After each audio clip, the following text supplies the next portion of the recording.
Hey, England! For the entirety of this video, I'm going to be calling this sport football and this sport soccer, okay? Oh, blimey, mate, we got a cheeky bugger here, we do. Well, pip pop cheerio, hope a stiffy wanks your knockers, God save the queen.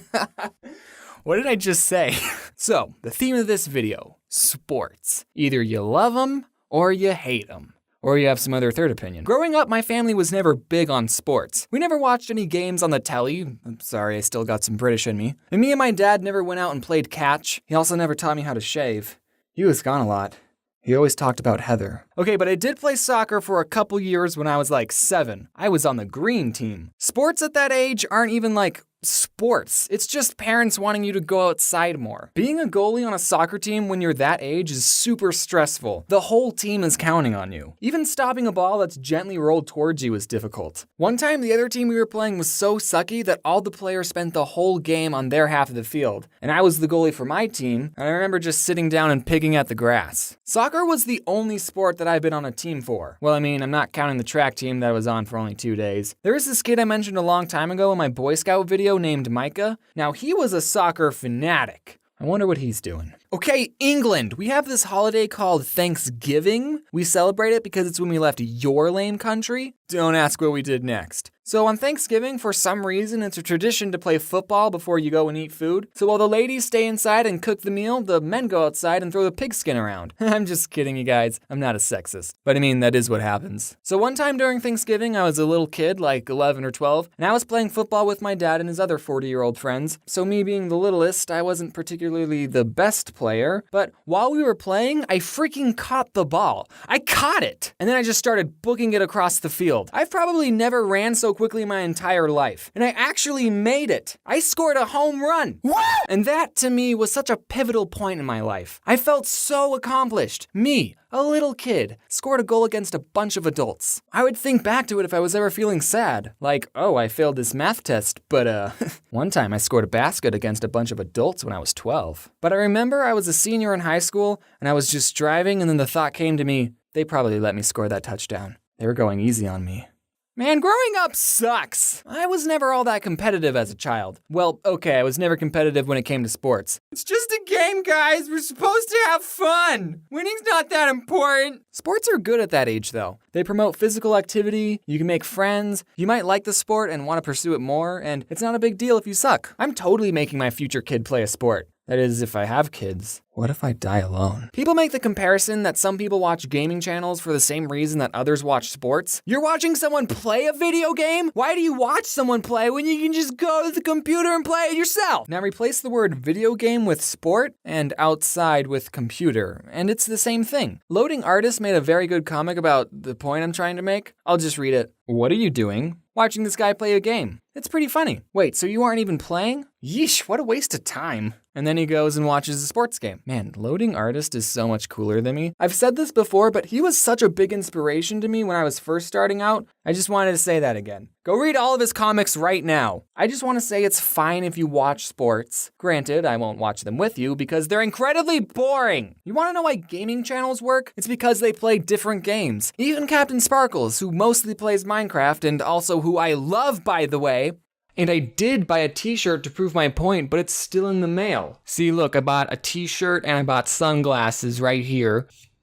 So I just want to give a big shout out to themakershop.com, who's taking a million years to ship me my Captain Sparkles shirt. It was going to be so cool. I was going to say, I bought a t-shirt to prove my point. And then I was going to flick the sunglasses that I also bought down. Notice me, senpai. This email says it's going to take 3 to 7 business days to ship. Well, yesterday was the 13th business day. So what is it, Jordan? 7 or 13? So I bought this just so I have something physical to show my love for Captain Sparkles. I've been watching all of his videos since TNT. Oh, he's changed it.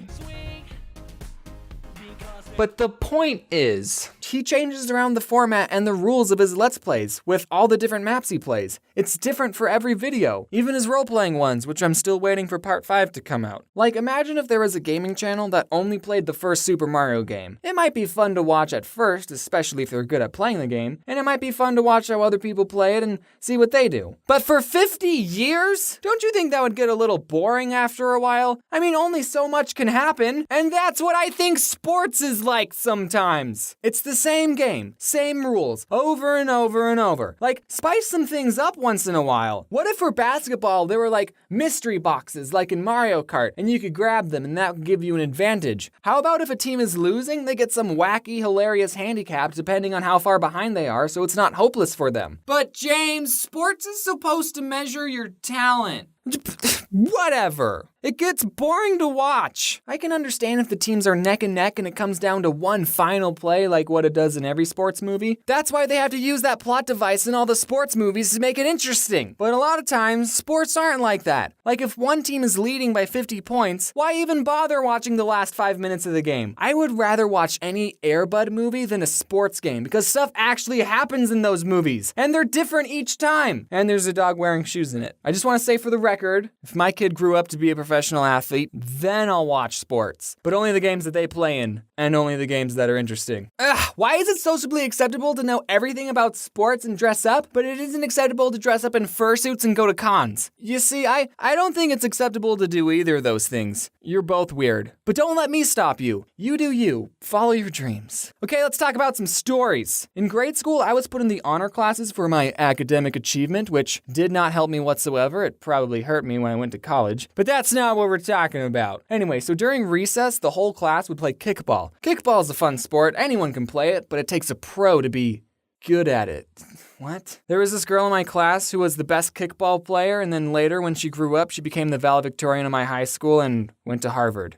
I'm proud of her. Also, my ginger friend Nick Jiggly, who I've mentioned before, he also got to speak during graduation. Actually, okay, so Nick had this thing where his hands would shake. I don't think it was Parkinson's. I actually emailed him about it, and he said, I asked a doctor, and he said it's just a mild tremor. Ha. So he's probably fine. But whenever he would give a presentation in front of the class, his hands would be shaking, and people would think, oh, he's nervous. But no, actually, he's the most extroverted and outgoing kid that I knew. He just had a condition. Well, that was a pretty long tangent. What are we talking about?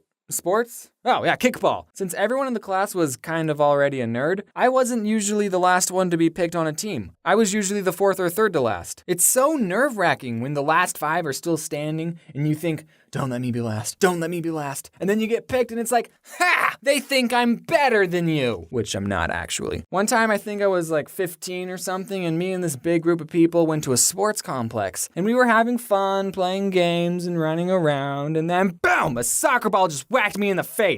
I got a bloody nose and I couldn't stand up without toppling over for a few seconds. And then I went to a bathroom, freshened up. What sucked was that it was a girl that hit me and people made jokes like, oh, you got hit by a girl. It still hurt, okay? So I sat out for a couple of minutes. I waited until I stopped seeing flashing colors. Then, like the man that I am, I went back and played some more. And not 5 minutes go by when it happened again. Different person this time. But after the second time, I was completely out. I mean, I wasn't unconscious, but I couldn't get up. I remember my brother had to carry me out on his shoulder.